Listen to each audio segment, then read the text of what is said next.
Acho que uma das grandes mudanças depois da assinatura do TAC se refere a um crescente engajamento das comunidades atingidas na sua relação não só com o desastre, mas com o rio, com o ambiente em que eles vivem, incluindo as questões políticas, as questões relacionadas ao engajamento num processo de relação com as diversas autoridades. Acho que, de certa maneira, o desastre proporcionou uma reconexão das pessoas ao longo de toda a calha do rio, a criação de comissões de atingidos, mas não só de atingidos, mas também uma mobilização da sociedade como um todo. Para mim, eu não vejo mudança. Eu defendo a minha comunidade. Por quê? Porque o nosso processo está sendo desempenhado aqui em Mariana, com o promotor de justiça, a nossa assessoria e todos envolvidos aqui de Mariana. Então, por isso que eu não vejo mudança e nem que a gente precisa fazer um acompanhamento fechado com o TETAC. O TETAC veio estabelecer uma metodologia de trabalho e uma dinâmica em que se resultou na constituição da fundação e daí toda a estrutura de governança para execução desse processo de reparação. O que a gente tem visto é que as comunidades têm reclamado muito com relação às dificuldades no processo de reparação. Então, a gente não tem acompanhado muita evolução ainda não. Isso sempre tem alguma coisa que acaba mudando e a gente aqui é diferente, mas eu não me lembro que tivesse uma mudança mesmo que afetasse a própria sociedade, a comunidade. Esse processo ele é bastante complexo. Ele engloba diferentes instâncias de governança, diferentes instâncias de suporte à governança, como câmaras técnicas, mais recentemente com o TAC Governança, câmaras locais, câmaras regionais, onde as diferentes visões de como a abordagem tem que ser conduzida na reparação estejam presentes, não só na orientação de como o processo da reparação deve ser feito, mas no monitoramento. A Fundação tem esse dever e obrigação de cumprir, comunicando todas as autoridades, porque ela foi, vamos dizer assim, contratada para sanar todos os danos. Então ela tem que chegar em todas as autoridades, seja município, seja ministério, seja comissão, é um dever e obrigação dela. E tem horas que a gente, agora não, porque nós vamos ter uma audiência todos os meses, as coisas mudam. A gente leva uma pauta, resolve aquela e já programa a outra pauta para outra audiência. Isso para nós vai selecionar muitos problemas e tirar esse atraso que já vai para 4 anos. Ela é uma solução negociada o tempo inteiro. É uma solução que envolve uma atitude de negociação permanente. É uma solução que explicita as ambiguidades, que explicita as diferentes verdades, que explicita os conflitos e que busca de alguma forma, gerir os conflitos. Ele dá, de certa maneira, também muita transparência ao processo da reparação. Tem a comunicação boa, as autoridades, a gente está mais próximo, a gente é próximo da Fundação Renova, a gente é próximo das autoridades do Ministério Público, a gente acabou de dizer que aqui na ação nossa a gente está muito próximo. Então, quando a gente é próximo, a gente tem a facilidade de diálogo. A comunicação, às vezes a gente já até reclamou disso aí, que está faltando comunicação. Mas agora a gente já tem os grupos, a gente coloca nos grupos quando há uma coisa de necessidade para a gente resolver e unir e resolver. E também a comissão informa toda a comunidade, também o Ministério Público, também a empresa, quando tem qualquer coisa que envolve todo o reassentamento, toda a indenização. A gente tem os grupos, tem a carta que vem nos auxiliar, e então isso aí a gente está resolvendo da melhor maneira. A comunicação, a gente faz todo o possível de comunicar a todos. Foi constituído um grupo coletivo de trabalho que se reúne através do Comitê Interfederativo, e dentro desse grupo há várias comissões temáticas. Então a comunidade se reúne e discute nessas comissões temáticas e nesse Comitê Interfederativo. Há um processo adiantado de escolha de assessoria técnica em que vai auxiliar os atingidos no processo de elaboração e encaminhamento das suas demandas. Então a interação se dá nesse Comitê Interfederativo, nessas comissões temáticas e nas reuniões coletivas. Então eu sou um dos representantes, mudou muito a separação nossa lá de cada um num bairro, então a participação da comunidade toda em conjunto, ela ficou um pouco difícil. A participação é muito importante que seja junto com a comunidade atingida, porque tudo que se trata hoje de reparação, de indenização, tudo depende da comunidade. Todo o processo depende que esteja mais próximo da comunidade, porque nada pode ser feito sendo que hoje o conteúdo, o que é o principal, a peça principal de todo o processo é nós atingidos. Na Assembleia Geral, a gente convoca, quase todas as famílias é convocada e não comparece. E por quê? Justamente porque fica muito difícil da gente conversar um com o outro. Então isso é uma coisa muito difícil, porque tem família que eu nem fui na casa deles, nem eles lá em casa, depois desse crime. A gente não fala tragédia, é um crime, né? Então isso é uma coisa que me preocupa muito, e eu, como presidente da associação e membro da comissão, isso me preocupa muito, mas eu tenho minhas personalidades e corro atrás de um para todos.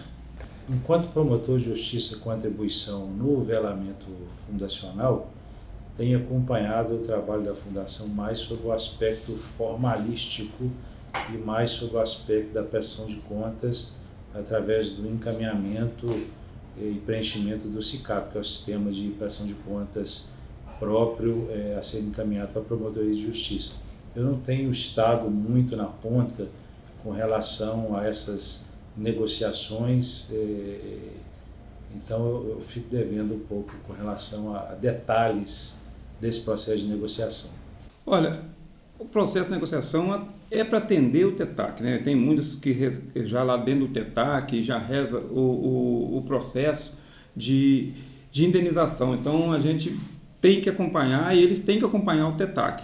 Por muito que às vezes foge alguma coisa, a gente chega no bom senso de negociação, e igual tem coisas no TETAC que a gente aqui a gente mexeu no processo, né, da reparação com a Fundação Renova, que aqui a gente tem um outro tipo de processo, então a gente acabou conseguindo as coisas. Então, junto com o Ministério Público, a gente melhora. O grande desafio que existe é justamente conciliar diferentes visões, muitas vezes assentado em bases técnicas que ainda não são sólidas. Então, ainda há um processo de conhecimento do impacto do desastre do ponto de vista ambiental e também do ponto de vista social. O que pode ser melhorado, no meu entender, não é o modelo. Eu acho que o modelo que busca trazer para dentro da governança os diversos atores me parece ser o mais adequado para uma situação como essa. Mais uma vez, porque os diversos atores vão continuar presentes dentro ou não de um sistema de governança. Então é melhor levá-los para um sistema de governança, mas como esse sistema de governança pode ser calibrado na sua operação. Então acho que os diversos conselhos, as câmaras, elas têm que existir, mas o funcionamento da dinâmica de uma reunião, por exemplo, ela deve ser menos assembleísta e muito mais voltada para soluções técnicas, para as implementações dos resultados. E às vezes muita reunião e pouca ação. E eu, pelo menos, particularmente, eu gosto de ação. Se reúne hoje, vamos ver o que nós vamos fazer, e vamos fazer na próxima reunião, nós já fizemos isso, está pronto, aquilo está pronto, então vamos partir para um outro detalhe. Então por isso que eu não sou contra o TETAC, mas também por isso que nós tomamos essa decisão, que nós já estávamos negociando antes com os nossos processos aqui em Mariana. Por exemplo, a gente tem cobrado muito que tem que melhorar. Comunicação, a gente fala que tem que melhorar um pouco, a gente sempre briga com muito que é comunicável, a gente comunica bem, mas tem que melhorar ainda. Às vezes demora um pouco nas respostas, a gente tem falado isso, que tem que ser mais ágil. Então, tem algumas coisas que ao longo vem melhorando e a gente espera que ainda tem que melhorar mais um pouco.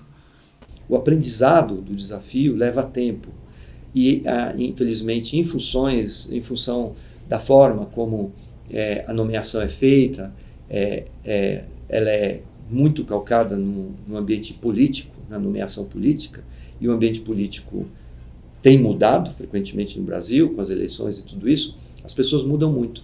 E quando elas mudam muito, o entendimento do problema muda, as soluções também, e isso causa uma conturbação no processo de implementação dessas soluções. Então, um ambiente com informações precárias, porque não estamos falando mesmo de fronteira de conhecimento, um ambiente extremamente emocional, e isso é plenamente compreensível, né, em função do desastre.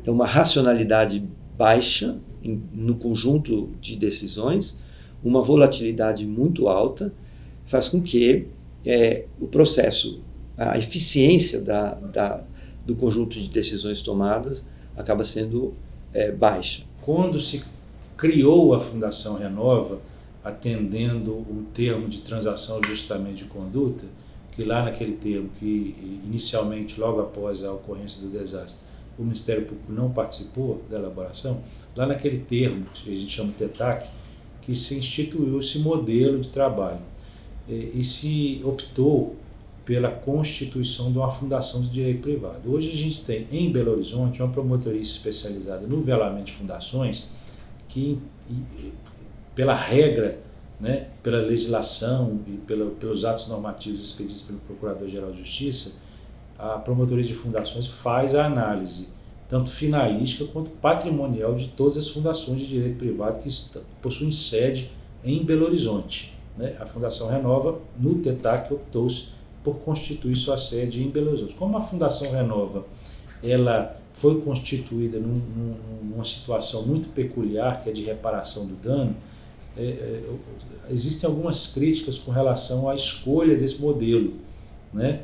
Que a Fundação estaria substituindo o causador do dano ambiental na reparação desse dano. Então, o nosso acompanhamento na promotoria de fundações, ele sofre uma dificuldade, ou ele sofre uma quebra na sua rotina, porque como há uma força-tarefa que engloba Ministério Público Federal, Ministério Público Estadual, Defensorias Públicas Estadual e da União, tanto do Estado do Espírito Santo quanto de Minas Gerais, essa força-tarefa que acompanha a execução das atividades finalísticas da Fundação.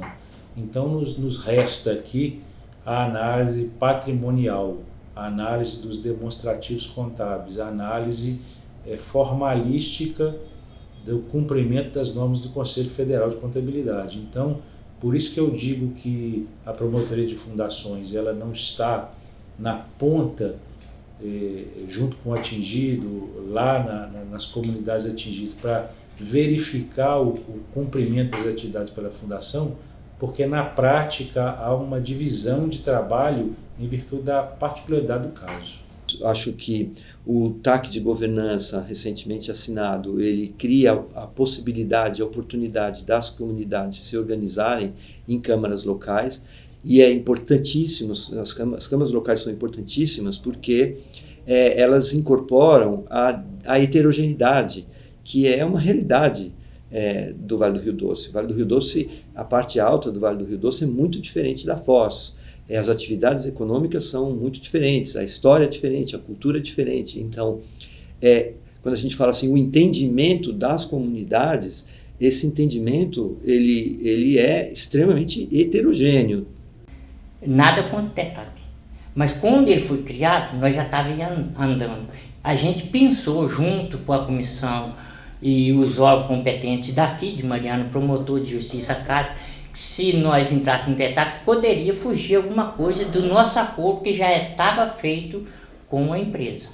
Então a gente ficou com essa dúvida, então falou, nós vamos ficar na nossa, não vai atrapalhar nós nada, nós não queremos atrapalhar o DETAC também, a gente quer, eles vão ter que funcionar porque tem muito estrago para aí abaixo, certo? A nossa que a gente não está tranquilo, mas está consciente que vai ser definido aqui, então o DETAC tem esses problemas. Sempre, todos que nós somos decididos aqui são através do Ministério Público, a gente tem tomado, quando a gente vai chegando em uma negociação, que não chega, acaba indo para a decisão judicial, né? Então, muitas vezes é decidido dessa forma. Até hoje ainda não teve uma decisão concreta, muitas indenizações que era chegada final ainda não existiu, outros receberam algumas partes, né, de indenização, mas não chegamos a se concretizar ainda diretamente, cumprindo dentro do processo.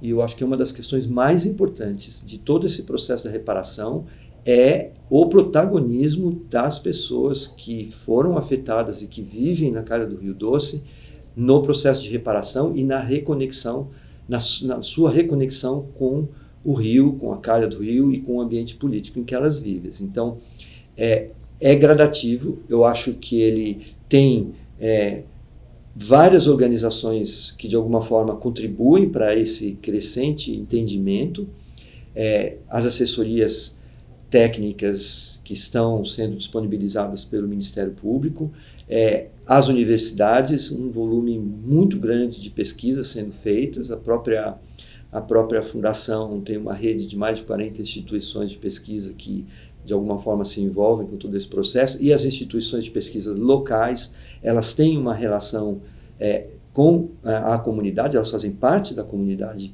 em várias situações, portanto elas têm um papel importante nesse crescente entendimento da extensão do desastre, e a mídia tem um papel fundamental. O tema do desastre é um tema recorrente na mídia, é bom que assim seja, mesmo com todas as críticas à fundação e ao sistema como um todo, ele é um instrumento fundamental para que a sociedade como um todo lide com o problema, aprenda com ele, busque as suas soluções.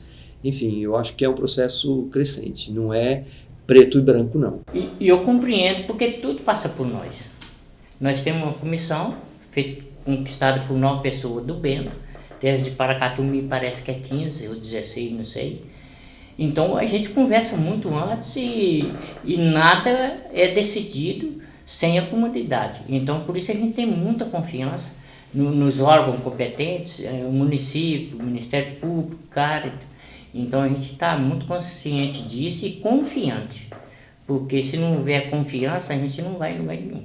A gente tem que confiar no trabalho de cada um, tudo que está sendo decidido, todo mundo fica ciente na mesma hora.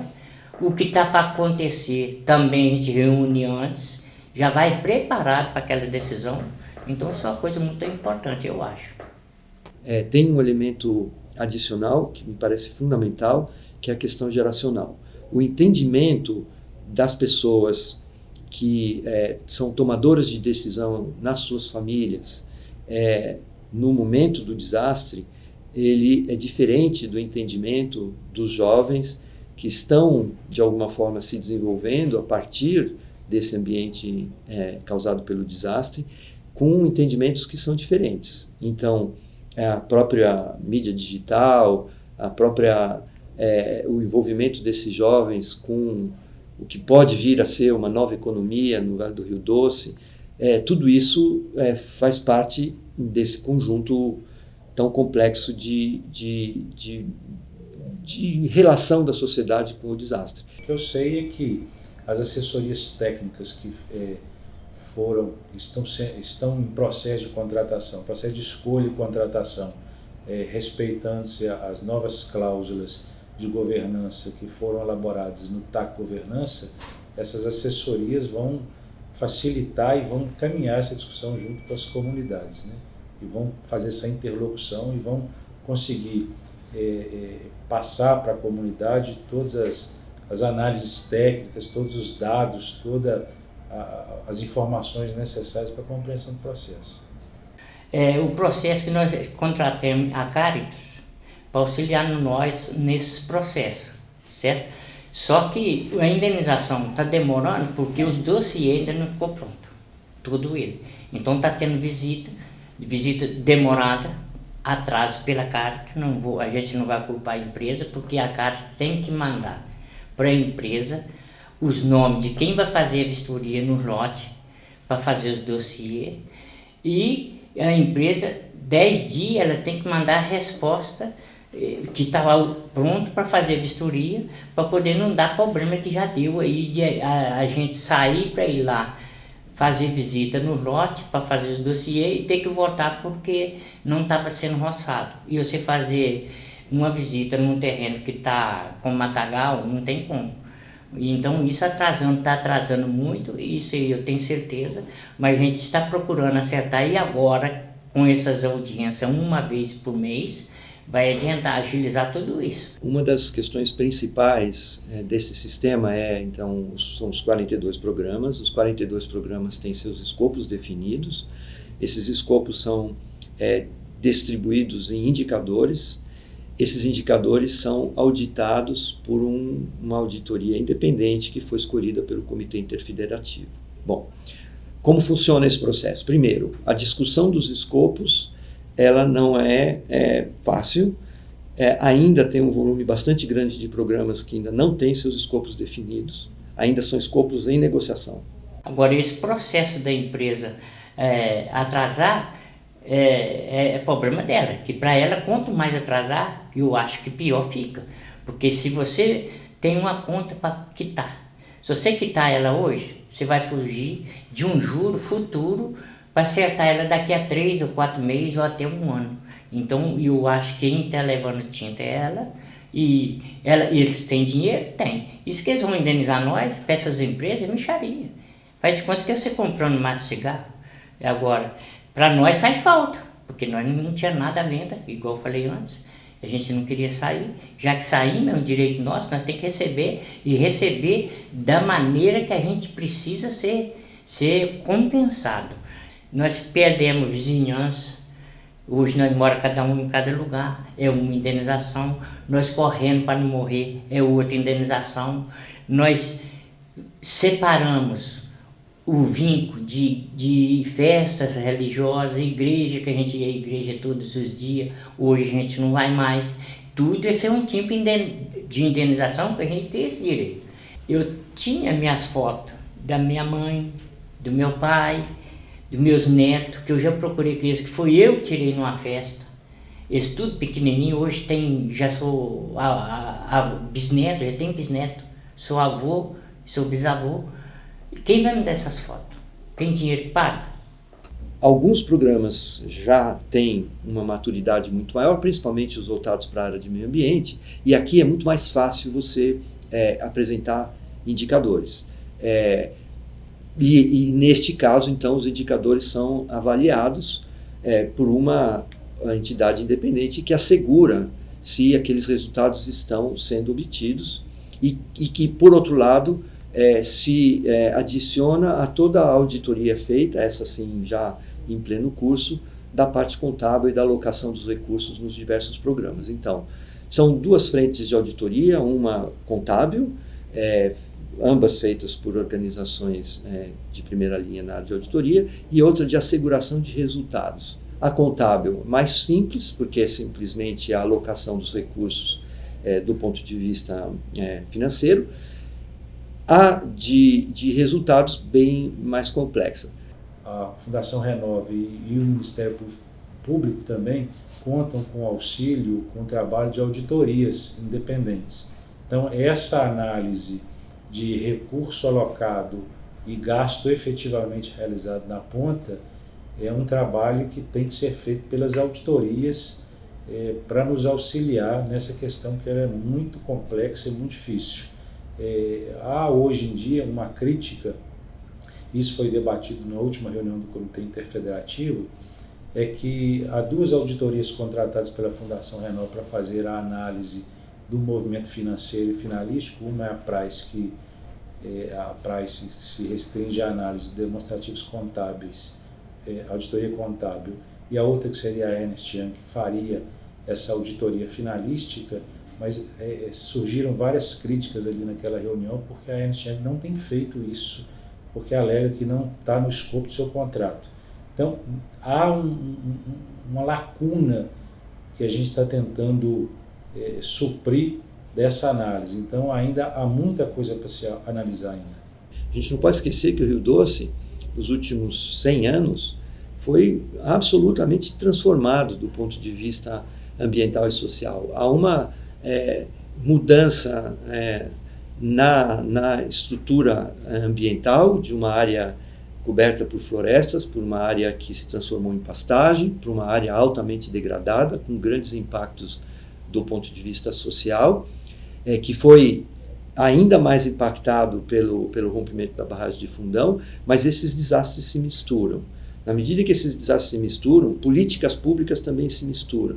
O ponto de corte até onde vai o trabalho da Fundação Renova, em grande parte, ainda não é definido. Eu estou no Bento desde 1983. Tudo que foi obra que teve no Bento tem minha participação, dessa época para cá.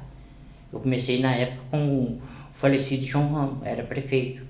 Então a gente começou, tudo que foi feito, pavimentação de rua, ginásio coberto, campo alambrado, rede de água pluvial, rua asfaltada, uma parte, a outra, tudo com broquete, luz, rua, outras ruas que foi lá, tudo tem meu dedo. Tudo que foi embora de obra tem minha participação de 83 para cá. Quando eu cheguei no Bento, lá tinha uma média de 48 a 50 casas. Quando o crime veio, tinha quase 200. Contando com as que estavam em obra, dava 200 ou mais um pouquinho. Então, por isso que eu tenho uma segurança de falar com toda a convicção que, muito feliz, morei lá muito tempo, se Deus quiser eu quero ser feliz voltando a tentar. Eu tirava leite, eu fazia queijo, a gente criava galinha, a gente fazia de um a tudo. A gente não comprava mexerica, não comprava laranja, não comprava limão, não comprava banana, não comprava jabuticaba. De hortaliça a gente tinha tudo. Hoje, se a gente quiser comer, tem que comprar tudo. É uma diferença enorme. Muita gente não pensa isso. Acha que a empresa está fazendo tudo. Não está fazendo. Ela está fazendo sim, se há um ano atrás nós já estávamos ressentados. Aí sim, ela está cumprindo da melhor maneira. Assim, do jeito que está o atraso, está há quase 4 anos, para mim é um absurdo. Nós estamos falando de uma reparação de longo prazo, de uma reparação que passa pela absorção de novas maneiras da sociedade se relacionar com o ambiente. Restauração de nascentes, restauração florestal, recuperação das beiras do rio, sistemas de tratamento de efluente, lixo, etc. Tudo isso, economia, todas as novas opções econômicas, tudo isso tem um elemento fundamental que é a educação. Então, o desempenho da Fundação ela é altamente relacionado à efetividade de um programa educacional que dê sustentabilidade de longo prazo para todas essas ações. Plantar 40 mil hectares de árvores não é um grande desafio. O maior desafio é manter esses 40 mil hectares de árvores para que a restauração florestal efetivamente se dê. Essa discussão dos indicadores, portanto, ela é bastante complexa e ela precisa ser analisada à luz dessa reconexão da sociedade com o ambiente em que ela vive. Se fala em muitos valores, né, que já foram gastos e a gente acaba também não vendo onde foi gasto esses valores, né? Então, a gente tem aí nós atingir, por exemplo, tem o reassentamento que a gente tem que sempre está ali tentando ver que chega dentro do prazo previsto. Foram muitos gastos, foi muito dinheiro gasto, a gente sabe, a gente não vê onde foi esse dinheiro, né? A gente não sabe. E a gente prevê que para a gente o gasto não importa, o que importa é que a gente tem que receber as nossas indenizações, né? Receber as casas na data prevista. O quanto já foi gasto a gente não sabe. A partir de agora vai saber. Porque nessas audiências que está fazendo mensal, a juíza pediu todo o detalhe, até de quem foi já indenizado. Então, eles têm que mandar para nós, nós vamos ficar cientes de tudo que já aconteceu, de todo recurso que já aconteceu e aquele que tem que acontecer ainda. Então, isso é uma coisa que já está determinado pela juíza e não tem como sair fora, a empresa não tem como sair. É uma grande insatisfação dos atingidos com relação ao trabalho da Fundação Renova. A Fundação tem direcionado muitos recursos para o cumprimento desse escopo, desse processo todo, só que o que os atingidos têm reclamado é que esses recursos não têm chegado na ponta, não têm resolvido o problema do atingido na comunidade. A Fundação tem hoje muitas auditorias contratadas, muitos especialistas contratados, muitas consultorias contratadas, já gastou parece que mais de 5 bilhões de reais desde do acontecimento do evento em Mariana, mas os atingidos têm reclamado que isso não tem chegado na ponta, porque os reassentamentos estão atrasados, né? Há grandes dificuldades com relação à implementação e execução dos auxílios emergenciais até hoje, há grande desconfiança com relação à qualidade da água do Rio Doce. Então, é o que nós temos escutado e que eu presenciei pessoalmente na última reunião do Comitê Interfederativo foi essa grande insatisfação. É difícil avaliar o grau de satisfação de uma maneira geral, né? São situações muito particulares. Tem um conjunto de atingidos que já teve o seu processo de indenização concluído, tem um conjunto de atingidos que ainda não tem nem clareza de como vai ser o processo de indenização. Obviamente, o grau de satisfação então varia muito. Ainda não chegou a finalizar ainda toda a reparação. Então a gente só pode falar de estar satisfeito com a reparação quando ela chega na fase final. A gente vê que a gente pode avaliar. Até hoje está havendo a reparação ainda. Então não tem como se avaliar se está satisfeito ou não com a reparação. Eu não estou satisfeito porque falta muita coisa de reparação. Tem coisas que já podia estar sanado e está esperando até hoje. Então a reparação, o reassentamento demorou demais, né? Se demorou demais, está faltando alguma coisa. Ação das empresas, uma coisa que a gente não pode deixar de registrar, porque a melhor conversa que você tem é com aquelas pessoas que conviveu naquele momento.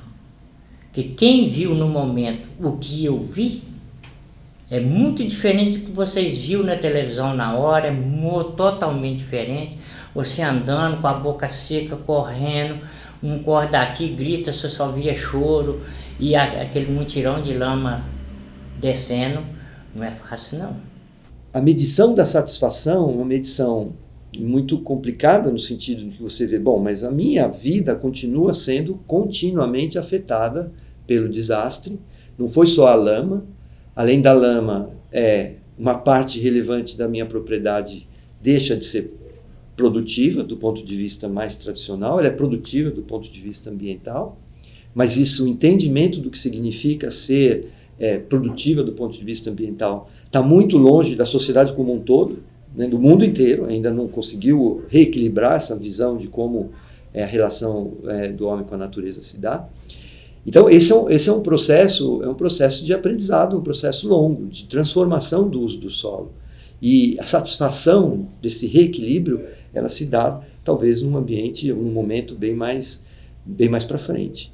Então, medir satisfação para as pessoas que já receberam indenização e tal, provavelmente ela vai ser positiva, aqueles que não receberam, certamente negativa, esses que estão passando por um processo de transição, como por exemplo o reassentamento também, que a vila está sendo reconstruída, é muito difícil você avaliar pontualmente a satisfação. Mas de uma maneira geral, não tenho muita dúvida em dizer que ainda há uma expectativa muito alta com relação a todo o processo da recuperação, que a Fundação ainda tem muito a fazer, ela já fez muito, mas tem muito a fazer, e a diferença entre o que tem que ser feito, o que já foi feito, o que ainda precisa fazer, leva, obviamente, a uma situação de insatisfação em geral, mas ela é bastante heterogênea. Nós estamos aí há 3 anos e 7 meses né, nessa luta constante. Iniciamos aí a construção, como é que falou, terraplanagem, ainda não terminou totalmente a terraplanagem, estamos falando, nós vamos iniciar agora o processo de construções das casas, ainda não terminou a terraplanagem, então essa ansiedade muito grande para o povo, ansiedade muito grande para a comunidade é ver aquilo pronto, entendeu? Nós iniciamos aí, começamos tudo isso em 5 de novembro de 2015, passamos 3 anos, aí como o Ministério Público conseguiu mudar aí o processo de 3 anos que prescrevia, mudou para mais 3 anos, então a gente vê mais um prazo de 3 anos para chegar o final. Nós já passamos, pode dizer, mais um ano, tem 2 anos para a gente conseguir todo o processo. Por muito mais que a gente veio de parte com o município, com o Ministério Público, Fundação Atingido, mas todo dia se cobrando, mesmo assim existe um atraso e a perca é muito grande.